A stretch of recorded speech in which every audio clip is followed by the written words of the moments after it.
Treat किया जा रहा था, उन लोगों को सही से ट्रीटमेंट नहीं दे रहा था, सब उन लोगों को बांध के रखा हुआ था। ह्यूमन राइट वायलेशन भी हम बोल सकते हैं जो हो रहा था। तो उसके खिलाफ हम लोगों ने हाईकोर्ट में एक पब्लिक इंटरेस्ट लिटिगेशन फाइल किया, ये बोलकर कि जो पूरा केरला में जो मेंटल हेल्थ इंस्टीट्यूशंस है उनका सुपरविजन होना चाहिए। एंड क्योंकि प्रॉपर गाइडलाइंस नहीं था, डेस्टिट्यूट मेंटली इल लोगों को मतलब डिस्ट्रीब्यूट मेंटली इल लोगों को होम्स में कोई कंडीशन या कोई गाइडलाइंस नहीं थे जिससे उनका ह्यूमन राइट्स प्रोटेक्ट हो सकता है। तो उसकी सब वो केस अभी एक्चुअली पेंडिंग है हाईकोर्ट में। नोटिस इंस्ट्रक्शंस भेजा उन्होंने, काफी उस केस के बाद एक्चुअली मेंटल हेल्थ लॉ जो गाइडलाइंस है वो फ्रेम करने के लिए उन्होंने प्रोसेस स्टार्ट किया है और हम लोग भी उसके साथ में हैं। फिर बाकी जो केसेस हम लोगों ने किया है वो डिस्क्रिमिनेशन के ऊपर किया हुआ है काफी। जैसे सर्विस लॉज में ऐसा होता है कि अगर आपका बच्चा मेंटली रिटार्डेड या डिसेबल्ड हो तो आपको कंपैशनेट अपने सेम होम टाउन में ट्रांसफर मिल सकता है। तो यहाँ पे एक माँ का जो बेटा था वो टोटली 100% डिसेबल था, लेकिन ये सब जानते हुए, सब पूरा पता होकर उनको एक 70 किलोमीटर दूर एक जगह में ट्रांसफर कर दिया। तो हमने हाईकोर्ट में एक पिटीशन डाला जिससे उनको वापस अपने होम डिस्ट्रिक्ट में अपॉइंटमेंट मिल गया था। ये एक ऐसा केस था जो हमने किया। एक और केस था कि जो ये लेडी क्वालिफाइड थी लॉ लेक्चरशिप के लिए, लेकिन जो गवर्नमेंट नोटिफिकेशन में उनके लिए क्वालिफिकेशन सब एलिजिबिलिटी भी था, लेकिन जब वो इंटरव्यू में गई, इंटरव्यू में भी पास हो गई थी, लेकिन उनको अपॉइंटमेंट नहीं दिया, ये बोलकर कि ये पोस्ट इनके लिए लेक्चरर लॉ के लेक्चरर पोस्ट के लिए एलिजिबल नहीं है और उनका अपॉइंटमेंट उनको नहीं दिया। उसके खिलाफ भी हम लोग अभी हाईकोर्ट में गए हैं, उसका अभी तक डिसीजन हुआ नहीं है, उसके बारे में अगेन इंस्ट्रक्शंस पूछा हुआ है ऐसे और उनको अभी बताना है। एक और केस में गवर्नमेंट नोटिफिकेशन है हियरिंग इम्पेयर्ड लोगों को टाइपिस्ट के पोस्ट में लेने के लिए, लेकिन क्या है वो भी ये था कि कलेक्टर को कुछ अराउंड 50 सीट्स डायरेक्ट रिक्रूटमेंट करके ले सकते थे, लेकिन क्या था कि 2004 से 2007 तक ये डायरेक्ट रिक्रूटमेंट हुआ नहीं। तो अभी 2012 में उन्होंने वो बैकलॉग फिल करने के लिए नोटिफिकेशन दिया और लोगों को बुलवाया, लेकिन हुआ क्या कि उन्होंने इस 2011 में क्वालिफिकेशन अपग्रेड किया कि +2 दैट इज 12th स्टैंडर्ड पास होने वाले ही ये इस टाइपिस्ट के पोस्ट के लिए अप्लाई कर सकते हैं। लेकिन हमारे केरला स्टेट में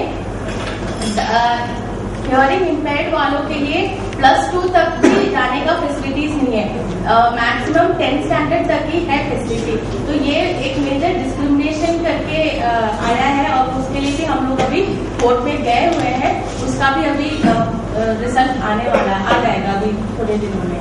तो ये एक रेंज ऑफ केसेस है जो हम लोगों ने डिसेबिलिटी के द्वारा mostly service cases and discrimination के ऊपर हम लोगों ने केसेस किया हुआ है। हाईकोर्ट में एक जज है जिसको डेसिग्नेट किया हुआ है जो सारा mental illness related, mental health institution related cases deal करेगा। और केरला में ऐसा एक बेंच डिपेंड करता है, केरला में एक जज था जो काफी प्रोएक्टिव होकर उस इश्यूज में सारे डील कर रहे थे। तो उस केस में जो भी मेंटल हेल्थ इश्यूज का जो भी डिस्क्रिमिनेशन होता है, जो भी टॉर्चर होता है या कोई अबैंडन डेस्टिट्यूट लोगों के जो भी इश्यूज होते हैं, ये कोर्ट में एक जस्ट हम लोग एक एप्लीकेशन डाल सकते थे एंड इमीडिएटली उसके ऊपर ऑर्डर्स हो जाता था एंड कोर्ट सो मोटो भी केसेस लेते थे और ऑर्डर्स देते थे। तो इसके हिसाब से काफी बीच में ऐसे मेंटल हॉस्पिटल्स का जो कंडीशंस है उसको इम्प्रूव करने के लिए ऐसे केसेस हो रहे थे और एक एमिकस क्यूरी भी सेट किया था। एमिकस क्यूरी मतलब फ्रेंड ऑफ द कोर्ट, ये लोग जाकर इंस्पेक्शन करके रिपोर्ट दे रहे थे कोर्ट को।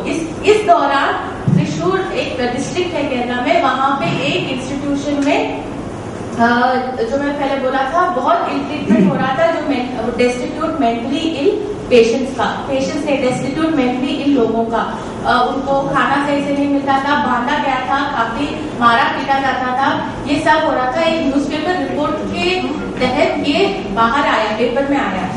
उसके हिसाब से हम लोगों ने हाईकोर्ट में तो ये ऑलरेडी ये इशू एक्चुअली वो सिंगल जज बेंच ने नोट किया था और उन्होंने तभी कोर्ट ने बोला कि हम लोग एक there has to be some kind of change in the Mental Health Act because it is not really catering to the mentally ill, destitute mentally ill persons. तो इसके हिसाब से तो हम लोगों ने मेंटल डायरेक्टली PIL फाइल किया कि there has to be some kind of guidelines and then the government needs to do something about it. And इसी बीच में the government said कि we have set up a committee and things like that and these are the rules. But the thing is we also have suggested recommendations, लेकिन इसका एक issue है कि mental they are not the Mental Health Act, since it does not really talk about destitute mentally ill people, they are looking at a lot of conditions which the government feels that they cannot go through it, so they are trying to modify, but we have kind of intervened in there and we have said, you know, the human rights issues are the human rights condition is non-negotiable and that cannot be compromised in any way, and that is the suggestion in line with the UNCRPD. We have made suggestions and recommendations for that, and that is it's still in consideration. अभी it's gone, discuss हो रहा है उसके ऊपर। इसके ऊपर थे, इन्होंने कुछ गाइडलाइंस फ्रेम किए थे जेल अथॉरिटीज के लिए और मैजिस्ट्रेट्स के लिए for the treatment of the intellectually disabled prisoners lodged in Tihar jail. पर ये गाइडलाइंस उन्होंने 2011 में सबमिट किया था, पर जब हमने गाइडलाइंस देखे तो उसमें हमने पाया कि ये बहुत इनएडिक्वेट थे, बहुत वेग थे और किसी भी तरीके से ये कोई भी कुछ अकम्प्लिश नहीं कर रहा था। और ये हाईलाइट तब हुआ जब एक इनमेट जो तिहाड़ जेल में लॉज थी, उन्होंने एप्लीकेशन मूव किया मैजिस्ट्रेट के सामने कि उनको इभास में इनपेशेंट ट्रीटमेंट दिया जाए, पर मैजिस्ट्रेट ने पहले उसको टेक्निकल ग्राउंड्स पर रिव्यूज किया कि आपने इसको इस सेक्शन के अंदर डाला है, उसके अंदर नहीं डाला है। और अगर मेंटल हेल्थ एक्ट में देखा जाएगा तो सेक्शन 20 के अंदर जो एप्लीकेशन जब लगाई थी तो मैजिस्ट्रेट ने बोला कि सेक्शन 27 के अंदर गवर्नमेंट का प्रेरोगेटिव बनेगा कि वो उसको भेजना चाहेंगे या नहीं। सब्सिक्वेंटली जेल सुपरिटेंडेंट ने 27 में बोला कि उनको इनपेशेंट ट्रीटमेंट दिया जाए। इवन देन मैजिस्ट्रेट ने अपने डिस्क्रिप्शन के अंदर बहुत ही इनसेंसिटिव होते हुए कहा कि the patient does not appear to have be mentally इल।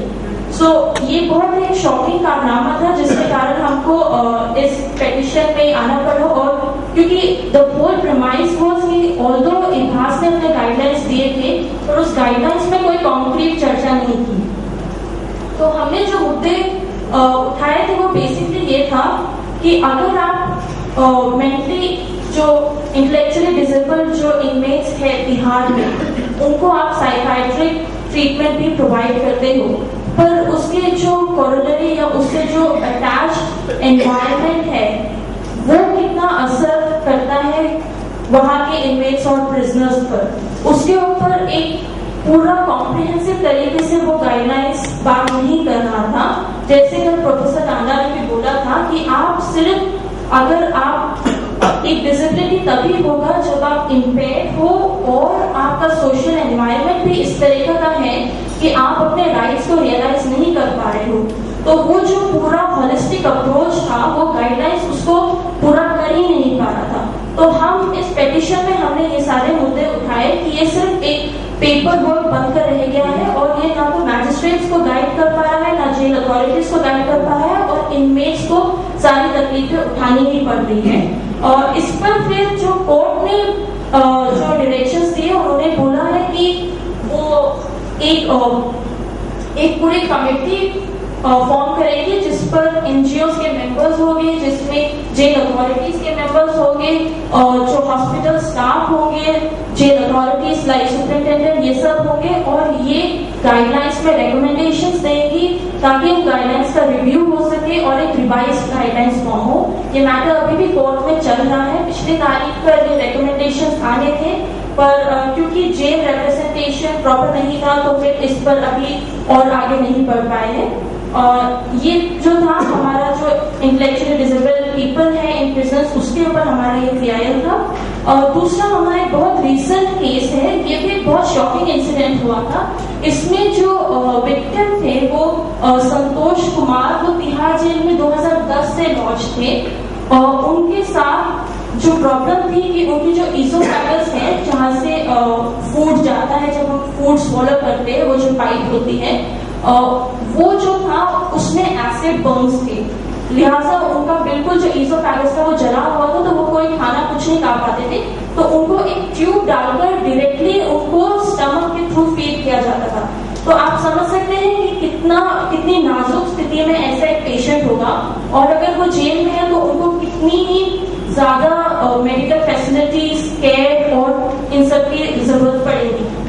पर एज हमारे जेल अथॉरिटीज है, उनको एक आध बार एम्स ले जाया गया था, पर फिर वहाँ कोई ट्रीटमेंट नहीं हुआ।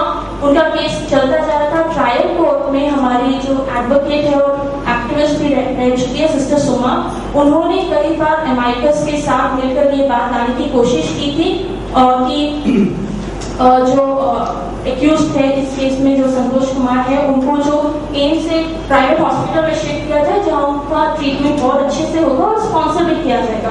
पर कोर्ट ने उस बात को ध्यान में नहीं रखा, और हुआ ये कि उनका केस चलते चलते और इनका देहांत हो गया, और मैजिस्ट्रेट को खबर भी नहीं पहुंची कि ही वाज नो मोर, और केस चलता जा रहा था। तब हमने फिर डाला कि because of these things, because of utter negligence of the hospital authorities, of the jail authorities, Santosh Kumar नहीं रहे हैं, तो इनके बिहाफ पर एक PIL दिल्ली हाई कोर्ट में दाखिल किया हमने, जहां पर